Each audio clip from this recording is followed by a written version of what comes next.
Despite all the attacks from the legacy media, political commentators, anti parental right activist groups, and even the Prime Minister of Canada himself, Justin Trudeau, New Brunswick Premier Blaine Higgs just can't stop winning. And it's precisely because Blaine Higgs is highlighting issues that matter to the average New Brunswicker and that matter to the average Canadian, which is exactly why this has sparked a parental rights movement all across the country. It's absolutely amazing to watch, and that's why I say he keeps winning. It's not just in his own province. This is having dividends being paid all across Canada because of his brave actions. Now, if you're not aware, what happened in New Brunswick specifically was Blaine Higgs's government made changes to Policy 713, which regulates the way that gender and sexual orientation is dealt with in schools. Effectively, Blaine Higgs's government took the very reasonable position that parents should have oversight over their children in the classroom. If a child wants to identify as a different gender, a parent must be informed and give consent for that change to be made. You cannot keep secrets from parents. Parents must be told what's happening. I think it's public safety minister, if I'm correct, and I guarantee he was one of the main pushes behind this policy change. But public safety minister in New Brunswick, Chris Austin, made the fantastic point that if a child needs to call their parents just to take Advil at school, they obviously should have to give parents information about their child wanting to identify as a different gender so that that parent can be aware of the situation.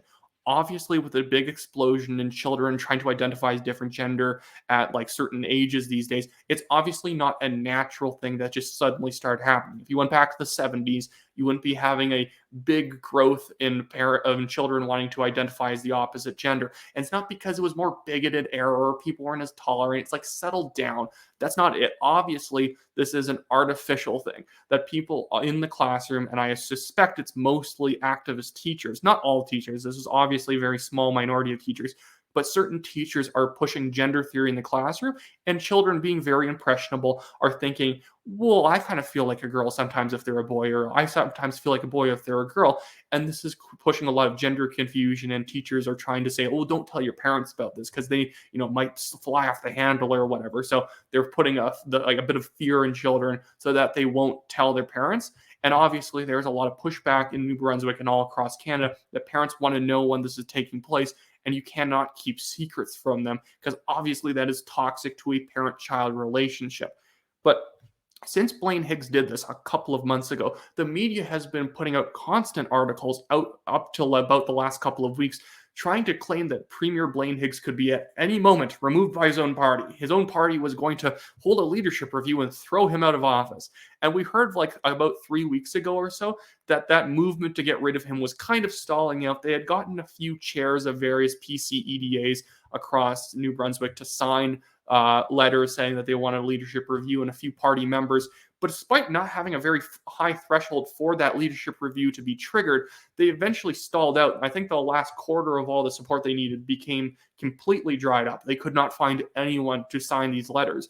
And it's because Blaine Higgs was obviously in the right, and obviously, especially PC party members who are parents, do not take this whole fear-mongering that somehow Blaine Higgs's government is being bigoted seriously. There's a couple of people in the PC party who tried to, complain about Blaine Higgs and resign from the cabinet, but that actually really had nothing to do with the Policy 713 changes. There had been sort of like an uproar about the spending cuts and various fiscally conservative management policies Blaine Higgs had been passing that were unpopular in a province very used to overspending. That were probably the main reasons why those people left cabinet. They were just using this 713 change as an excuse to leave and maybe get some support from the left. But it had nothing to do with 713. 713 is extremely popular.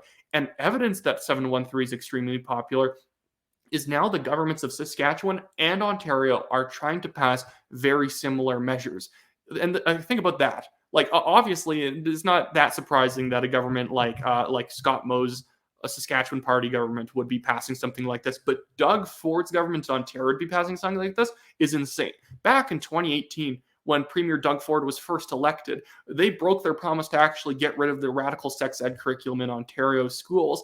And simply from all the polling data coming out, I can guarantee this is why Education Minister Stephen Lecce in Ontario is reversing course and trying to put in place these parental rights measures, and it's because they're deeply popular. I'm not going to say that the Ontario government is super principled and they're just taking a conservative stance because they're conservatives, because oftentimes they take very liberal stances.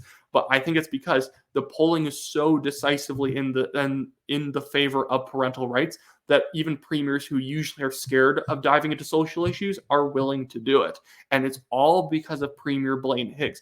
It's gotten so good for him. I'm just going to bring up the Saltwire article in a second. I'll make sure to actually link it in the description below. I don't want to not give them a little bit of credit here.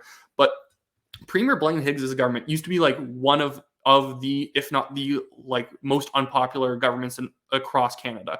It just back in May, it had an approval rating of only 31%. That's pretty low for a Canadian government. I know, the fact that there's a lot more parties means that a lot of governments don't usually crack 50%, but they've increased to 37% these days in this last quarter. That's very good numbers, and I guarantee it's going to go up even more because these latest changes by Blaine Higgs' government in New Brunswick were only in the latter half of this last quarter. I think as Policy 713 comes into effect, and obviously the sky does not fall, and trans kids are being beat in the streets, this is going to only fuel more support for Blaine Higgs personally as well as his government. But again, it's funny watching the media now trying to do the exact same thing that they did to Blaine Higgs. Oh, he's being bigoted. Oh, he's being intolerant. His party's going to attack him for doing all this stuff. He might have a leadership review. He might be thrown out of office. His political career is ruined.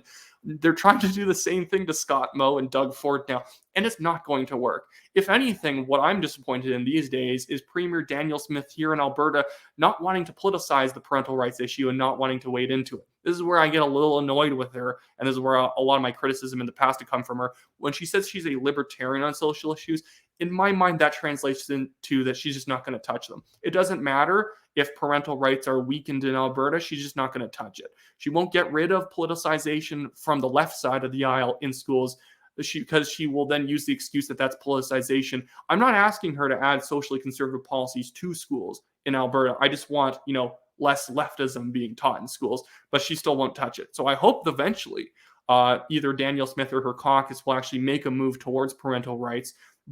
And because this is eminently popular, I don't know why you wouldn't jump on this, frankly, this gravy train at the moment, because the left has way overextended. Again, I'll go back to the polling. Not only are 78% of Canadians somewhat or very in favor of policy changes like 713 in New Brunswick, it's only 15% of people overall are against these policies. Let's go to Alberta. Alberta, only 14% of people are against this. Only 10% of them are against it in Saskatchewan. Only 16% of them are against it in Ontario. This is not an issue to waver on. This is obviously a winning issue.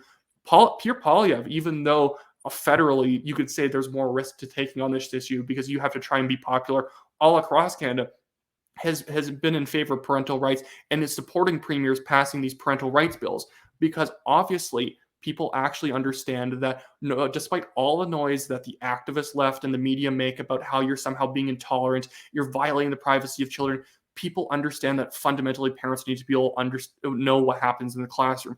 It's not trying to abuse kids or whatever, and people aren't falling for these stupid hypotheticals so that if you give parents oversight of the classroom, somehow you're going to result in parents being bigoted or intolerant against their own kids.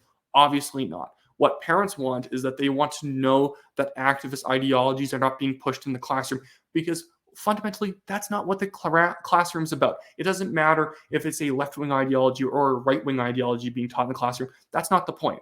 Canada, and especially Alberta, used to have the best school systems in the world. The school systems across Canada very much put an emphasis on reading, writing, and arithmetic, and not too much else. You'd have a little bit of social studies and history, but for the most part, it was focused on teaching kids core concepts in an efficient manner.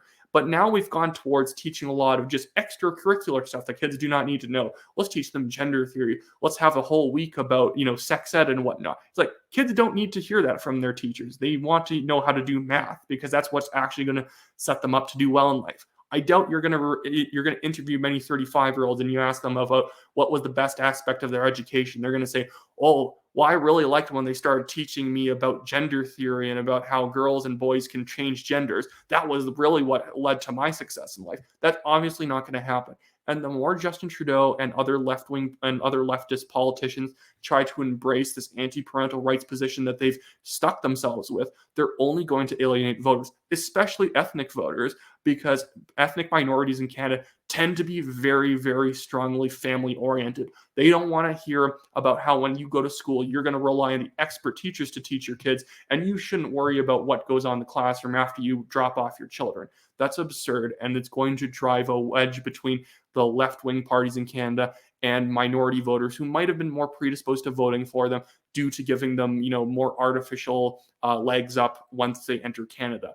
These days, I think that those voters are actually very much up for grabs for Conservatives because their values are actually orientated towards the Conservative Party's values. But anyways, that's it for me today. I think everyone should be very happy about all the things that Blaine Higgs is doing, and hopefully you pressure your own premiers to make these changes if they're not currently making them, especially in Alberta. But other than that, if you want to support my legal fund, I'm going to be putting a link to my GiveSendGo in the description below. I'm being sued by a Chinese billionaire. It's already cost me over $15,000. I'm currently winning the lawsuit, but of course, if you can chip in a few dollars here or there, it does help reduce the cost on me.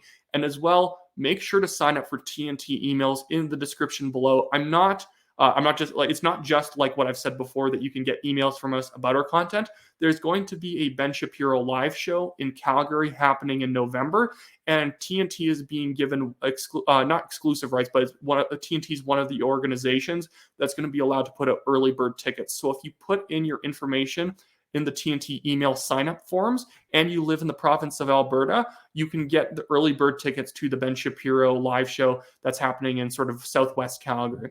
Other than that, I hope everyone has a great day. This video was insane to record. I think this is my 30th time recording it. It's ridiculous how bad I am on camera. But have a great day, everyone.